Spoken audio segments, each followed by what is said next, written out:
Actually खूपच वेगळी भूमिका आहे ही.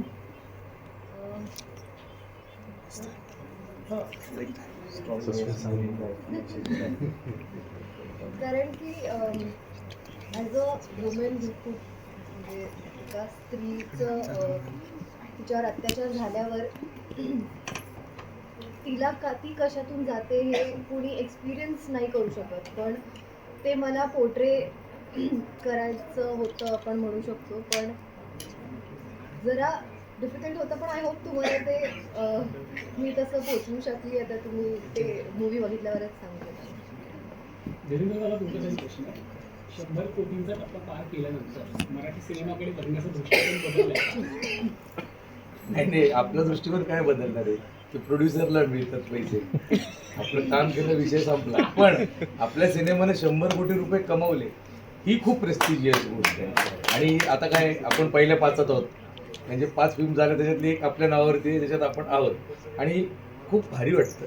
आणि काही अप्रोच वगैरे बदलत नाही, आमचं परत शून्यापासून स्ट्रगल चालवूनच परत नवीन सिनेमाला सुरुवात असते. पण प्रेक्षकांकडनं अपेक्षा वाढलेल्या आहेत, कलाकार म्हणून तुमच्या सुद्धा अपेक्षा वाढल्यात का? प्रेक्षकांकडनं तर प्रेक्षकांच्या अपेक्षा तर आहेतच रे बाबा. जर का आपण चांगला कंटेंट दिला ना, आता अनुभवाने सांगू शकतो की लोक थिएटरमध्ये येतात. आत्तापर्यंत ती जी म्हणत होती ना लोक की अरे आमच्या फिल्म चालत नाही, मराठी सिनेमाला प्रेक्षक वर्ग येत नाही, असं काहीही नाही. प्रेक्षक थिएटरमध्ये येतात, तुमच्याकडे तशी फिल्म पाहिजे, त्यांना घेऊन येण्याची फिल्म पाहिजे. म्हणजे ती लोक तिथे येतात, बसतात, इतर लोकांना सांगतात आणि फिल्म धुवाधार चालते. 100 कोटी रुपये कमवलेले आहेत. आणि मी तुम्हाला खरं सांगतो, दशमी जी फिल्म आहे, गौरीनी जे काम केले, हे म्हणजे आज मला आई आहे, मला बहीण आहे, सगळ्यांनाच आहे आपल्याला, त्यांच्यासाठी ही समर्पित केलेली फिल्म आहे. तुम्ही नक्की बघा. सरांना एक प्रश्न आहे माझा की मीही शुभेच्छा देतो तुम्हाला तुमच्या सिनेमासाठी. 100 कोटी चा पल्ला पार केलेला आहे. पण तरडे सर असं म्हणाले की आमचे जे पत्रकार मंडळी आहे त्यांनी त्यांना सपोर्ट केला नाही. अरे नाही केला म्हणाले. असा व्हिडिओ एक व्हायरल झाला होता. याविषयी तुमचं काय म्हणणं आहे? तुमचा काय अनुभव होता आमच्या पत्रकारांचा विषय सांगा. नाही, तुम्ही असं म्हणताय ना की सपोर्ट केला नाही ते नाही, असं नाही म्हणणार. खरं सांगतो, नाही म्हणणार का?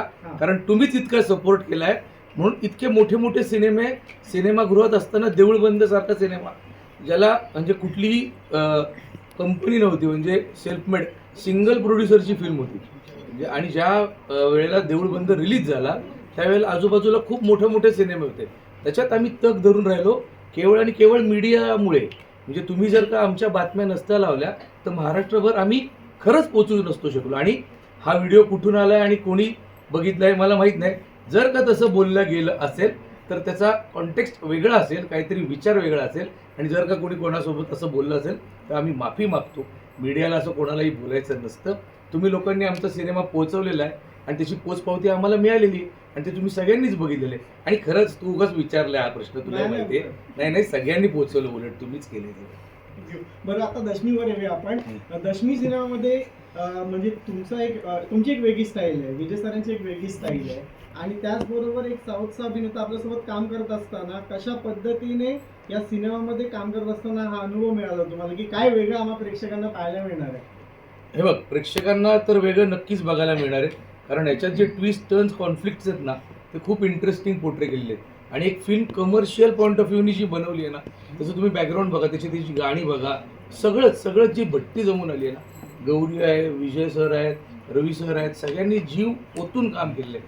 आणि खरं सांगतो, म्हणजे इतक्या पद्धतीच्या फिल्म्स रोज येत राहतात, याच्यात एक नक्की वेगळेपण आहे. याच्यातला जो सस्पेन्स आहे ना, जे थ्रिल आहे याच्यात मांडलेलं, आणि जे काही सिक्वेन्सेस शूट केलेत ना, खूप इंटरेस्टिंग शूट केलेले आहेत, त्यामुळे ते लोकांनी बघितले पाहिजे. योगेश, तुझ्यासाठी प्रश्न आहे.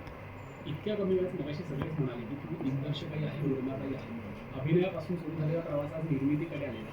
आता तुला खऱ्या अर्थानं काय चॅलेंजेस वाटतात हा सिनेमा करताना आपल्या इंडस्ट्रीत? चॅलेंजेस मला खरं तर जेव्हा 2009ला या क्षेत्रामध्ये आलो तेव्हा अभिनय करण्यासाठी आलो होतो.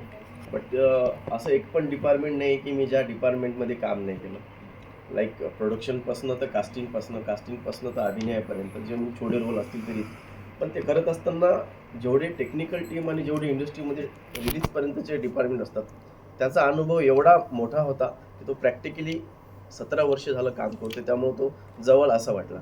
पण एक टास्क अशी वाटली, जसं मगाशी दयादादा बोलला, की फिल्म ही तुम्ही जर चांगला कॉन्सेप्ट दिला, चांगली गोष्ट दिली ऑडियन्सला, तर त्यांनाच फिल्म बघायची आहे. गेल्या 4 महिन्यामध्ये तुम्हाला 4 मराठीने फिल्म हिट दिलेल्या आहेत. हां, आणि 100 कोटी तर देऊळ बंद 100 कोटी.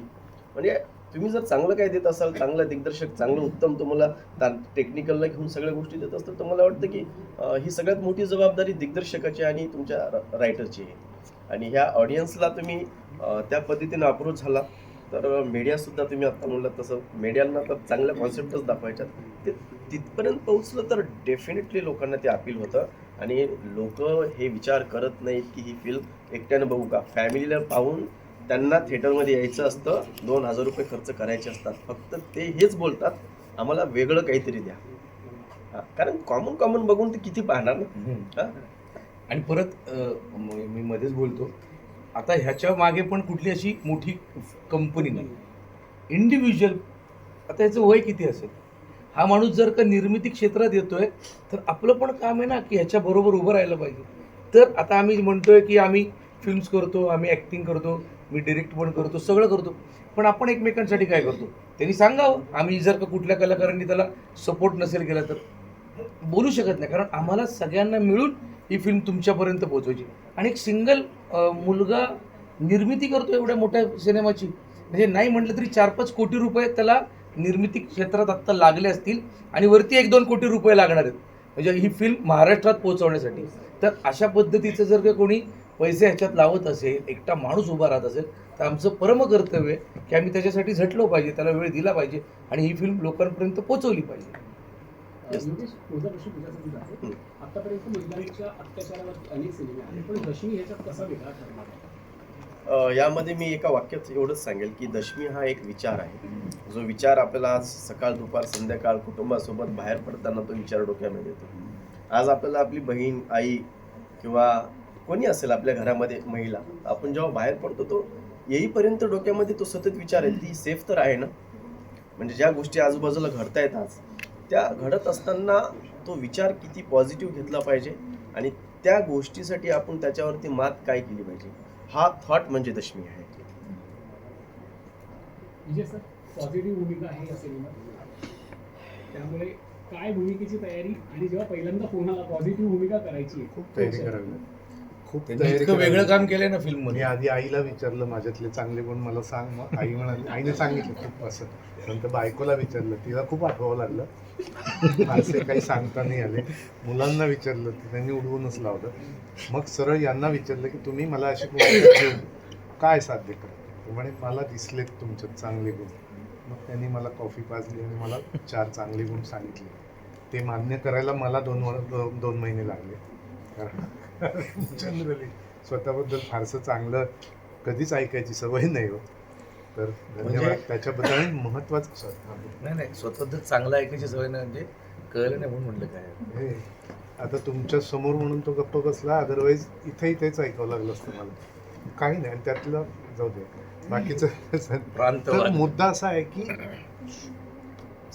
आपण जसे नाही आहोत तसं प्रत्येक कुठलंही कॅरेक्टर मला तुम्ही द्या चांगल्या वाईट स्वभावाचं, तर आपण असतो तसं ते असतंच असं नाही. कारण चांगल्यामध्ये सुद्धा अनेक शेड्स असतात. कथानकाच्या अनुषंगाने असू दे, रिलेशनच्या अनुषंगाने असू दे, खूप फरक असतो. तर त्यातले ते बारकावे, तर त्यातले बरेचसे बारकावे सुरेश पंडित आणि योगेश भोसले यांनी आम्हाला सांगितले होते. एकत्र बसवून सांगितले, वाचनाच्या वेळी सांगितले, आणि त्यानंतर मग आम्ही एक प्रोफेशनल ॲक्टर म्हणून आम्ही आमचे शोधायचे असतात ते शोध. त्याच्यानंतर आम्ही गप्पा मारले. मला रवी सरांचं एक कौतुक वाटतं, पहिल्या दिवशी एकच दिवस आम्ही एकत्र शूट, आणि पहिल्या दिवशी म्हटलं साऊथचे मोठे स्टार मी यांच्याबरोबर कसं ॲक्टिंग करणार, मी आता कसं जाऊन त्यांना हॅलो म्हणू आणि कसं म्हणू. आणि ते मला म्हणाले की मी तुम्हाला घाबरलो होतो, मी म्हटलं मी तुम्हाला घाबरलो होतो. असे आम्ही तर घाबरत आम्ही दोघे भेटून आमची भेट झाली. तर एकंदरच सेटवर हा जो माहोल होता ना, त्याच्यात मुळातशी असं होतं की कुणीही, इवन मकरंदा नासपुरे सुद्धा, कुणीही श्रेष्ठ कनिष्ठत्वाच्या जुन्या घोळात अडकलेलं नव्हतं. आणि याचं श्रेय मला असं वाटतं की सगळ्यांना समान वागणूक देणारे आणि योग्य कॅप्टनशिप, लिडरशिप क्वालिटीज असणाऱ्या योगेश भोसलेंना जातं. Thank you very much. थँक्यू. रवी सर, तुम्ही आता मराठी इंडस्ट्रीच्या फॅमिलीचा एक अभिमान झाले. या आधी मराठी बोलता